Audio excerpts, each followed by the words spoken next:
মক্কায় একজন বুড়ি বাস করত। তার অনেক বয়স ছিল, তারপরও সে দয়ার ও মায়ার নবী মুহাম্মদ সাল্লাল্লাহু আলাইহি ওয়াসাল্লাম যে পথ দিয়ে হেঁটে যেত সেই পথে তিনি কাঁটা বিছিয়ে রাখতেন এবং ওই রাস্তার পাশেই ছিল তার ঘর। ওই বুড়ি প্রতিনিয়তই নবীজিকে কষ্ট দেওয়ার চেষ্টা করত। কখনো নবীজির শরীরে আবর্জনা ছুঁড়ে মারত, কখনো বা নবীজির শরীরে পানি ছুঁড়ে মারত। বুড়ির শরীর প্রচণ্ড দুর্বল ছিল, সে ভালো করে হাঁটতেও পারত না, লাঠিতে ভর দিয়ে হাঁটত। কিন্তু তারপরও বুড়ি নবীজিকে কষ্ট দিয়ে যেত, কেননা নবীজির জন্য বুড়ির হৃদয় ছিল হিংসায় ভরা। নবীজিকে সেই পথ দিয়ে যেতে দেখলে বুড়ির শরীর যেন হিংসায় জ্বলে উঠত। সে সব সময় নতুন নতুন ফন্দি ফিকির করত নবীজিকে কষ্ট দেওয়ার জন্য। একদিন ওই বুড়ি নবীজিকে কষ্ট দেওয়ার জন্য নতুন একটি ফন্দি বের করল। রাতের অন্ধকারে বুড়ি রাস্তার মধ্যে কাঁটা পুঁতে রাখল এবং ভাবতে লাগল, সুবহে সাদিকের সময় যখন মোহাম্মদ এই রাস্তা দিয়ে যাবে তার পায়ে কাঁটা ফুটে রক্ত বের হবে। এমনটা ভেবে বুড়ি সেই রাস্তায় বিষাক্ত কাঁটা পুঁতে রাখল। ফজরের সময় যখন নবীজি সেই পথ দিয়ে কাবার দিকে আসতে লাগলেন, বিষাক্ত কাঁটার আঘাতে নবীজি প্রচণ্ড ব্যথা পেলেন। নবীজির পায়ে ৭০টির মতো কাঁটা ফুটে গেল। নবীজির পবিত্র পা মুবারক রক্তে লাল হয়ে গেল। দূর থেকে সেই বুড়ি মহিলা নবীজির রক্তাক্ত পা দেখে হৃদয়ে যেন শান্তি খুঁজে পেল। এভাবেই বৃদ্ধা মহিলা তার কাজ প্রতিদিনই করে, আর রসূল সাল্লাল্লাহু আলাইহি ওয়াসাল্লামের ধৈর্য, সহনশীলতা এবং সৌন্দর্য ভরা চরিত্র সে কষ্ট সহ্য করে যায়।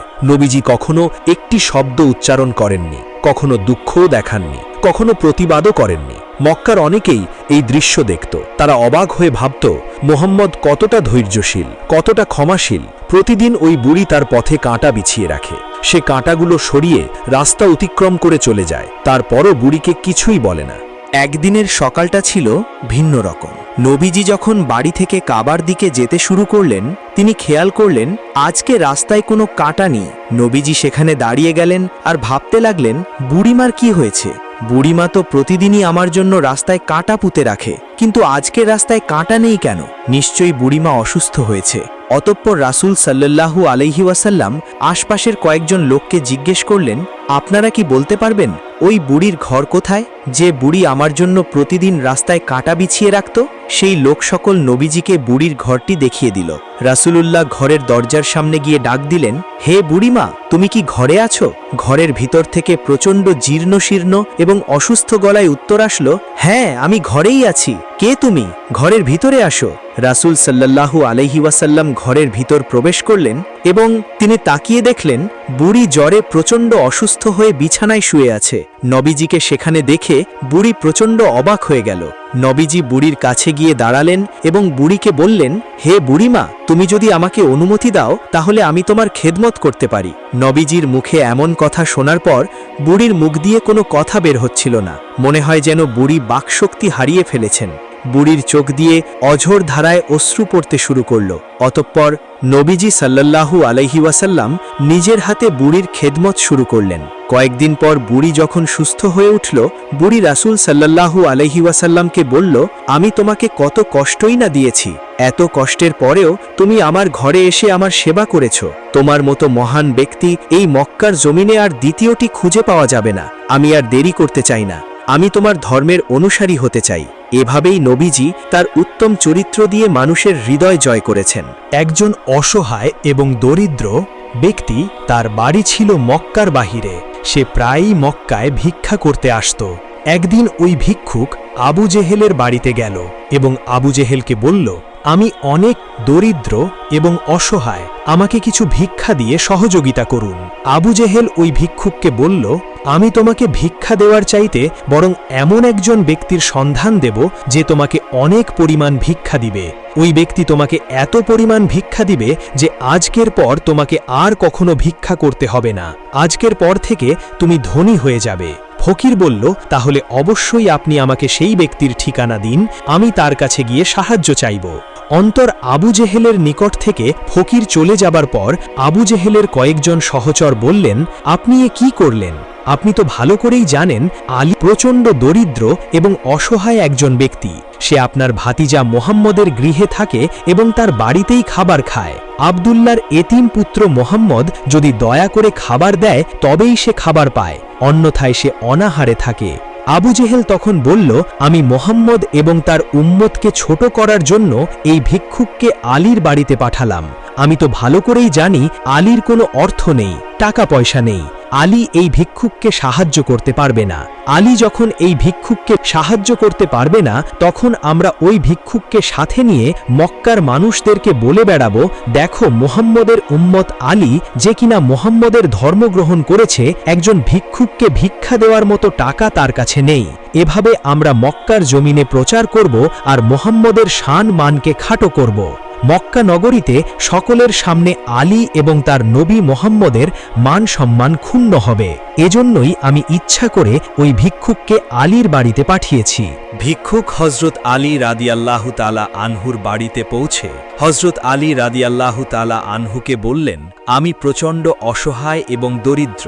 বাড়িতে আমার ছোট ছোট ছেলে মেয়ে রয়েছে, তারা অনাহারে রয়েছে। আমি শুনেছি আপনি একজন ধনী ব্যক্তি এবং দানশীল ব্যক্তি। আপনি আমাকে কিছু অর্থ দিয়ে সাহায্য করুন। হজরত আলী রাদিয়াল্লাহু তাআলা আনহু বললেন, তুমি আমার কাছে সাহায্য চাইছো তা ঠিক আছে, কিন্তু আমি যে ধনী ব্যক্তি তুমি এ কথা বললে কেন? তোমাকে কে বলেছে আমি ধনী ব্যক্তি? ফকির তখন হজরত আলী রাদিয়াল্লাহু তাআলা আনহুকে আবু জেহেলের বাড়ি দেখিয়ে দিয়ে বলল, ওই বাড়ির মালিক আমাকে বলেছে আপনি অনেক ধনী ব্যক্তি এবং দানশীল ব্যক্তি, আর ওই বাড়ির মালিক আমাকে আপনার কাছে পাঠিয়েছে ভিক্ষা চাওয়ার জন্য। ফকিরের কথা শুনে হজরত আলী রাদিয়াল্লাহু তাআলা আনহু সবকিছু বুঝতে পারলেন, কেননা আলী রাদিয়াল্লাহু তাআলা আনহু ছিলেন একজন বিচক্ষণ এবং জ্ঞানী ব্যক্তি। হজরত আলী রাদিয়াল্লাহু তাআলা আনহু বুঝতে পারলেন আবু জেহেল ইচ্ছাকৃতভাবে এই ফকিরকে তার বাড়িতে পাঠিয়েছে, কেননা আবু জেহেল ভালো করে জানে আলী কোনো ভিক্ষা দিতে পারবে না। হজরত আলী রাদিয়াল্লাহু তাআলা আনহু ভালো করে বুঝতে পারলেন, আমি যদি এই ফকিরকে ভিক্ষা দিতে না পারি, তাহলে এই বিষয়টি নিয়ে আবু জেহেল এবং তার সহচররা মক্কার মানুষদেরকে বলে বেড়াবে, আমার নবীর শান ও মানকে খাটো করবে, আমার নবীর মর্যাদাকে ক্ষুণ্ণ করার চেষ্টা করবে। অতঃপর হজরত আলী রাদিয়াল্লাহু তাআলা আনহু ভিক্ষুককে বললেন, আমি তোমাকে অবশ্যই ভিক্ষা দেব। এই বলে হজরত আলী রাদিয়াল্লাহু তাআলা আনহু এক মুষ্টি বালি হাতে নিলেন। ওই এক মুষ্টি বালি ভিক্ষুকের চাদরে দিলেন আর বললেন, তুমি শক্ত করে ধরে থাকো। তোমাকে যে ব্যক্তি ভিক্ষা নেওয়ার জন্য আমার বাড়িতে পাঠিয়েছে, তুমি সেই ব্যক্তির বাড়িতে যাবে এবং তাকে গিয়ে দেখাবে আমি তোমাকে কি ভিক্ষা দিয়েছি। তবে সাবধান, রাস্তায় তুমি কখনো তোমার চাদর খুলে দেখবে না। ভিক্ষুক চাদরটি শক্ত করে ধরে হজরত আলী রাদিয়াল্লাহু তাআলা আনহুর কাছ থেকে বিদায় নিয়ে আবু জেহেলের বাড়ির দিকে যাচ্ছিলেন। ভিক্ষুক খেয়াল করছিলেন, সে যখন আবু জেহেলের বাড়ির দিকে যাচ্ছিলেন, তার টোপলাটি আস্তে আস্তে ভারী ও বড় হচ্ছিল। ভিক্ষুক যখন আবু জেহেলের বাড়িতে পৌঁছালো, আবু জেহেল ভিক্ষুককে দেখামাত্র বলল, কি আলী তোমাকে কি ভিক্ষা দিয়েছে দেখি? ভিক্ষুক বলল, হ্যাঁ, সে আমাকে অবশ্যই ভিক্ষা দিয়েছে এবং সেগুলো আমি আমার চাদরের ভিতরে এই টোপলার মধ্যে রেখেছি। আবু জেহেল তখন ওই ভিক্ষুককে বলল, সে তোমাকে ভিক্ষা দিয়েছে? আলী কি করে তোমাকে ভিক্ষা দিতে পারে? সে তো একজন অসহায় ব্যক্তি। আলী তো নিজেই খেতে পায় না। সে আব্দুল্লাহর এতিম পুত্র মোহাম্মদের বাড়িতে থাকে। মোহাম্মদ দয়া করে তাকে খাবার দিলে সে খেতে পায়, না দিলে সে অনাহারে থাকে। সে কি করে তোমাকে ভিক্ষা দিবে? ফকির তখন বলল, ওই ব্যক্তি আমাকে ভিক্ষা দিয়েছে এবং ভিক্ষা দেওয়ার পর বলেছে আমি যেন রাস্তায় এই টোপলাটি খুলে না দেখি, আপনার কাছে এসে তারপর যেন খুলে দেখি। এরপর ওই ভিক্ষুক চাদরের নিচ থেকে টোপলাটি বের করে টোপলার মুখ খুললেন। টোপলার মুখ খোলার পর ভিক্ষুক এবং আবু জেহেল এক অলৌকিক দৃশ্য দেখল। আবু জেহেল দেখল ফকিরের টোপলার মধ্যে হীরা জহরত। ফকির তার নিজ টোপলায় হীরা জহরত দেখে অনেক আনন্দিত হল। আবু জেহেল বলল, আমি আমার জীবনে কখনো এত দামি হীরা জহরত দেখিনি। এগুলো কি সত্যিই তোমাকে আলী ভিক্ষা দিয়েছে? ওই ফকির বলল, হ্যাঁ, আলী আমাকে এগুলোই ভিক্ষা দিয়েছে। আবু জেহেল বলল, আমি কিছুতেই বিশ্বাস করি না। আলী তো নিজেই খেতে পায় না, সে অন্যের দয়ার উপর নির্ভরশীল। নিঃসন্দেহে আলী চুরি করেছে এবং চুরি করে তোমাকে ভিক্ষা দিয়েছে। আমি মোহাম্মদের কাছে আলীর বিরুদ্ধে বিচার দায়ের করব। দেখি মোহাম্মদ তার সাহাবী আলীর কি বিচার করে। এই বলে আবু জেহেল ফকিরের হাত ধরে ফকিরকে নিয়ে গেলেন রাসূল সাল্লাল্লাহু আলাইহি ওয়াসাল্লামের কাছে এবং সেখানে গিয়ে আবু জেহেল চিৎকার করে বললেন, হে মোহাম্মদ, তোমার আলী চুরি করেছে। তোমার আলী মণিমুক্তা চুরি করে এই ফকিরকে সেগুলো ভিক্ষা দিয়েছে। রাসূল সাল্লাল্লাহু আলাইহি ওয়াসাল্লাম বললেন, আমার আলী যে চুরি করেছে এর প্রমাণ কি? আবু জেহেল বললেন, প্রমাণ এই যে ফকির, তোমার আলী তো নিজেই খেতে পায় না, সে অনেক দরিদ্র এবং অসহায়, সে কি করে ফকিরকে এই হীরা জহরতগুলো ভিক্ষা দিল? নিঃসন্দেহে সে চুরি করেছে।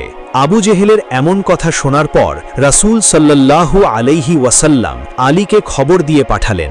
সঙ্গে সঙ্গে হজরত আলী রাদিয়াল্লাহু তাআলা আনহু নবীজির সামনে এসে উপস্থিত হলেন। নবীজি সাল্লাল্লাহু আলাইহি ওয়াসাল্লাম আলীকে উদ্দেশ্য করে বললেন, হে আলী, আবু জেহেলের অভিযোগ তুমি নাকি এই হীরা জহরতগুলো চুরি করে ভিক্ষুককে ভিক্ষা দিয়েছ। হে আলী, সত্যি করে বলো, তুমি এই হীরা জহরতগুলো কোথায় পেয়েছ? হজরত আলী রাদিয়াল্লাহু তাআলা আনহু বললেন, ইয়া রাসূল আল্লাহ, এই ভিক্ষুক আবু জেহেলের বাড়িতে গিয়েছিল ভিক্ষা চাওয়ার জন্য, কিন্তু আবু জেহেল আমার কাছে এই ভিক্ষুককে ইচ্ছাকৃতভাবে এজন্য পাঠিয়েছে যাতে করে আমি ভিক্ষুককে কিছু ভিক্ষা দিতে না পারি। সে বিষয়টিকে নিয়ে আবু জেহেল মক্কার জমিনে গুজব মিউজিক রটিয়ে দেবে এবং সকলকে বলবে, দেখো, মুহাম্মদের উম্মত একজন ফকিরকেও ভিক্ষা দিতে পারে না, তোমরা কেউ মুহাম্মদের ধর্ম গ্রহণ করবে না। যারাই মুহাম্মদের ধর্ম গ্রহণ করবে তাদের অবস্থা হবে আলীর মতো।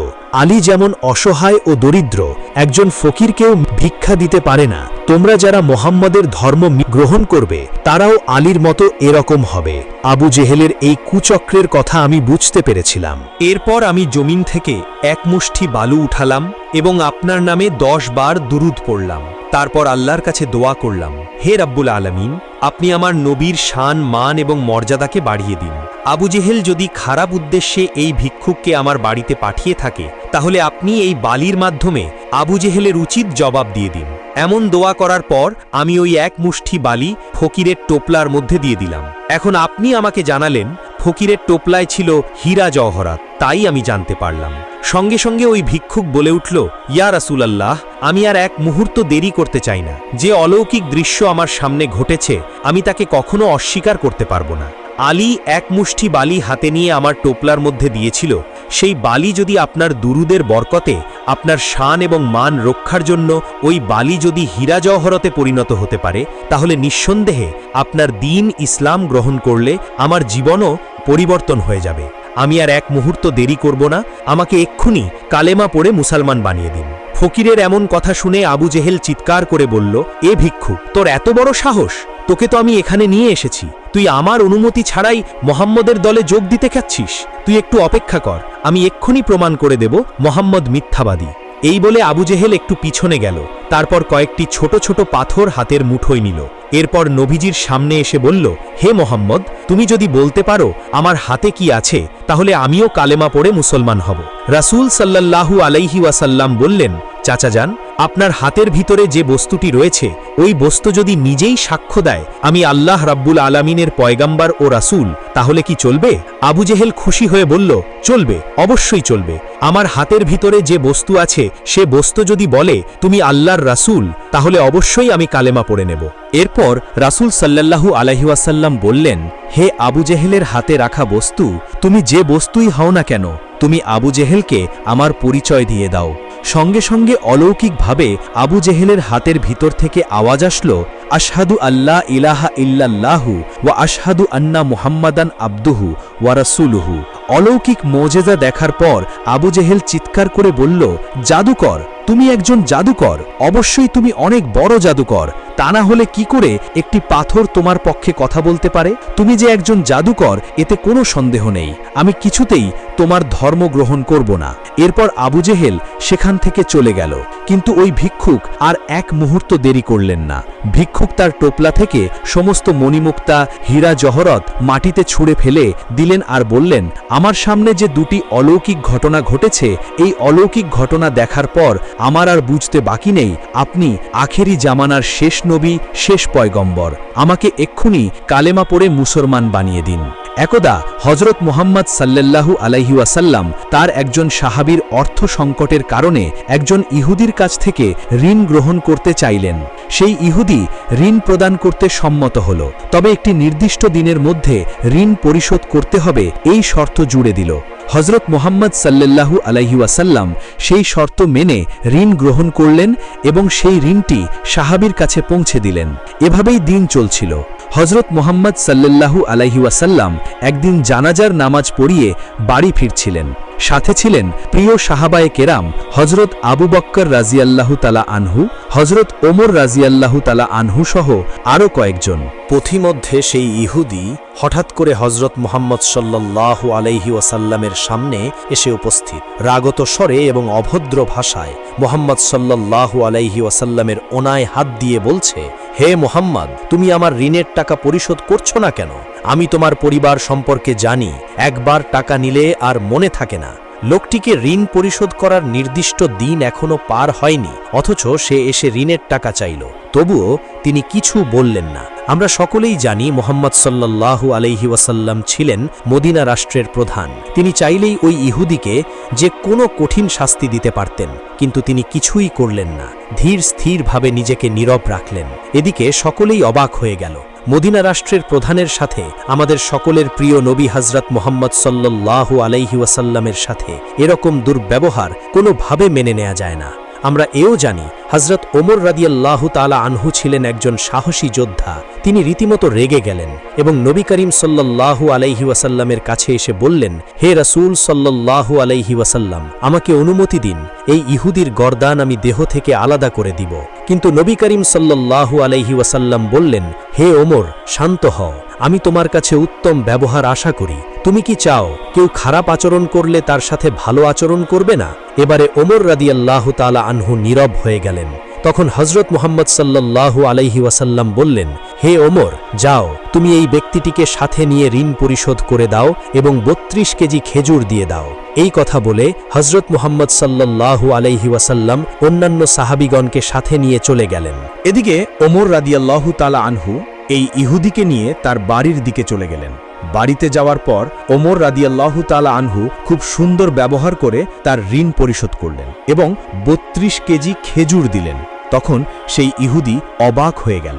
এরকম খারাপ আচরণ করার পরও মোহাম্মদ এবং তার অন্যান্য সঙ্গী সাথীগণ কোনো দুর্ব্যবহার করল না, কোনো খারাপ আচরণ করল না। উপরন্তু ঋণ পরিশোধের সাথে 32 কেজি খেজুর, এটা কেন? এ প্রশ্ন করল হযরত ওমর রাদিয়াল্লাহু তাআলা আনহুকে। ওমর রাদিয়াল্লাহু তাআলা আনহু বললেন, শোনো হে ব্যক্তি, তোমার ঋণ পরিশোধ করা হয়েছে। একই সাথে 32 কেজি খেজুর দেওয়ার মানে হচ্ছে আমি তোমার সাথে দুর্ব্যবহার করেছি। এই দুর্ব্যবহারের কাফফারা হিসেবে তোমাকে 32 কেজি খেজুর দেয়া হলো। তখন ইহুদি ব্যক্তিটি নীরব হয়ে রইল, কোনো কথা বলছিল না। ওমর রাদিয়াল্লাহু জিজ্ঞাসা করলেন, তুমি নীরব হয়ে কি ভাবছ? তখন সে বলল, হে ওমর, তুমি কি আমাকে চেনো? তুমি কি আমার নাম জানো? তখন ওমর রাদিয়াল্লাহু তাআলা আনহু বললেন, না। তখন সেই ব্যক্তিটি বলল, আমার নাম জায়েদ ইবনে সুনা। জায়েদ ইবনে সুনা এই নামটি শুনে ওমর রাদিয়াল্লাহু তাআলা আনহু অবাক হয়ে গেলেন। তিনি দুচোখ বড় বড় করে তাকালেন। জানতেন জায়েদ ইবনে সুনা মদিনার সেই বিখ্যাত ইহুদি আলেম, যার অনেক ধন সম্পদ। এই ব্যক্তি যে জায়েদ ইবনে সুনা ওমর রাদিয়াল্লাহু তাআলা আনহু সেটা জানতেনই না। এবারে জায়েদ ইবনে সুনা বলল, হে ওমর, আমাদের ধর্মগ্রন্থে মুহাম্মদের নবী হওয়ার যত ভবিষ্যৎবাণী পাওয়া যায় তার সবগুলোই আমি মুহাম্মদের উপর পেয়েছি। শুধু দুটো বিষয় আমি জানার অপেক্ষায় ছিলাম, আর সেই দুটো বিষয় হলো, কেউ তার সাথে অসহিষ্ণুতার আচরণ করলে তিনি কি করবেন, আর কেউ যদি তার সাথে মূর্খের মতো আচরণ করে তবে তিনি কি করবেন। অর্থাৎ তিনি মন্দের জবাব ভালোর মাধ্যমে দেবেন এবং অনুত্তমের জবাব উত্তমের মাধ্যমে দেবেন। এবারে আমি সরজমিনে পরীক্ষা করে দেখলাম মুহাম্মদ সাল্লাল্লাহু আলাইহি ওয়াসাল্লামের মধ্যে এই দুটি গুণের সবটাই আছে। আমি তার সাথে অসহিষ্ণু আচরণ করেছি, অশ্রাব্য ভাষায় কথা বলেছি এবং অনেকটা মূর্খের মতো কথা বলেছি, কিন্তু তিনি আমার সাথে যেরকম আচরণটা করলেন তাতে করে বোঝা গেল তিনি দুনিয়ার শ্রেষ্ঠ মানব হযরত মুহাম্মদ সাল্লাল্লাহু আলাইহি ওয়াসাল্লাম। হে ওমর রাদিয়াল্লাহু তাআলা আনহু, আপনি সাক্ষী থাকুন, আমি আল্লাহকে রব হিসেবে, ইসলামকে আমার ধর্ম হিসেবে এবং হযরত মুহাম্মদ সাল্লাল্লাহু আলাইহি ওয়াসাল্লামকে আমার নবী হিসেবে মেনে নিলাম। আপনি জানেন আমার অনেক ধন সম্পদ আছে। আজ থেকে আমি ঘোষণা করলাম আমার সম্পদের অর্ধেক ইসলামের পথে ব্যয় হবে। এই বলে ব্যক্তিটি ইসলাম ধর্ম গ্রহণ করল। এইভাবেই জায়েদ ইবনে সুনা ইসলাম ধর্ম গ্রহণ করলেন এবং তার যত অর্থ সম্পদ আছে তা গরিব দুঃখীদের মাঝে ভাগ করে দিলেন এবং রাসূল সাল্লাল্লাহু আলাইহি ওয়াসাল্লামের আদর্শ মেনে চললেন। তো দর্শক, এই ছিল আমাদের আজকের ভিডিও। ভিডিওটি ভালো লাগলে অবশ্যই আমাদের চ্যানেলটি সাবস্ক্রাইব করবেন এবং ভিডিওটিতে একটি লাইক দেবেন এবং এই ভিডিওর ভেতরে মোট 3টা ঘটনা আপনাদেরকে বলা হয়েছে। এই 3টা ঘটনার কোন ঘটনাটি সবথেকে বেশি ভালো লেগেছে তা অবশ্যই কমেন্ট করে জানাবেন এবং বিশেষ করে এই 3টা ঘটনার ভেতরে আমরা যে প্রথমে ঘটনাটি বি ও রাসূল সাল্লাল্লাহু আলাইহি ওয়াসাল্লামের কাহিনী, দয়া করে কমেন্টে এটাও বলবেন এই ঘটনাটি আপনি কত বছর বয়স থেকে শুনেছেন বা আপনি এই ঘটনাটি কার কাছ থেকে শুনেছেন তা আমাদেরকে অবশ্যই কমেন্টের মাধ্যমে জানাবেন এবং আপনি নবীর আর কোন ঘটনাটি শুনতে চান তা অবশ্যই আমাদেরকে কমেন্ট করে জানাবেন। আশা করি সকলে ভালো থাকবেন। আসসালামু আলাইকুম।